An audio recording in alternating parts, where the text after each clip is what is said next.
নমস্কার বন্ধুরা, রমা রান্নাঘরে সবাইকে স্বাগত জানাই। আজকে রাতে করেছি লুচি আর নিরামিষ আলুর দম।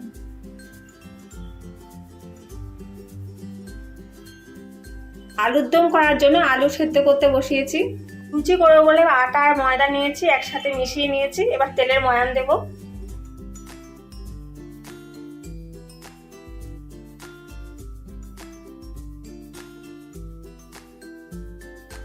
করার জন্য ময়ান দিয়ে দিয়েছি। এবার জল দিয়ে দিয়ে অল্প অল্প করে মাখবো। আটাটা মাখা হয়ে গেছে। এবার আধ ঘন্টা মতো আটাটা ঢাকা দিয়ে রাখবো। সেদ্ধ হয়ে গেছে। একদম করার জন্য কড়াইয়ে তেল গরম করতে দিয়েছি। এরপরে গোটা গরম মশলা দিয়ে দেবো, তারপর তেজপাতা দিয়ে দেবো, শুকনো লঙ্কা জিরে ফোড়ন দিয়ে দেবো, আর অল্প একটু চিনি দিয়ে দেবো। ফোড়নটা ভাজা ভাজা হয়ে গেলে এবার আলু ছেড়ে দেবো।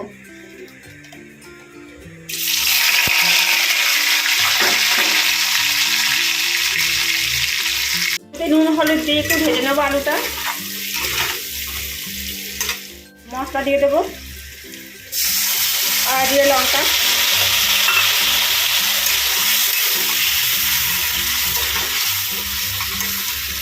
মশলার সাথে তেল ছেড়ে দিয়ে, তার মানে আলুর সঙ্গে মশলা ভাজা হয়ে গেছে। এবার আলু সেদ্ধ করার জলটা দিয়ে দেবো। খুব সামান্য মশলা দিয়ে এই আলুর দম করেছি, বেশি মশলা দিইনি। আর জিরে লঙ্কা সামান্য পরিমাণে বেটে দিয়ে আলুর দম করেছি। ঝোলটা গাঢ় হয়ে এসছে। এবার সামান্য একটু চিনি দিয়ে দেবো, আর একটু গরম মশলা দেবো।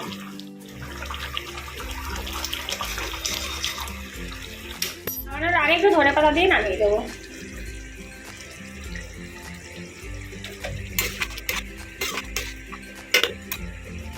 একদম তৈরি হয়ে গেছে। এবার লুচি করব। লুচি করার জন্য তেল গরম করতে বসিয়েছি। কি করে নিয়েছি, এবার বেলবো। এবার বেলে নিয়েছি, এবার ভাজবো। এবার ভাজবো লুচিগুলো।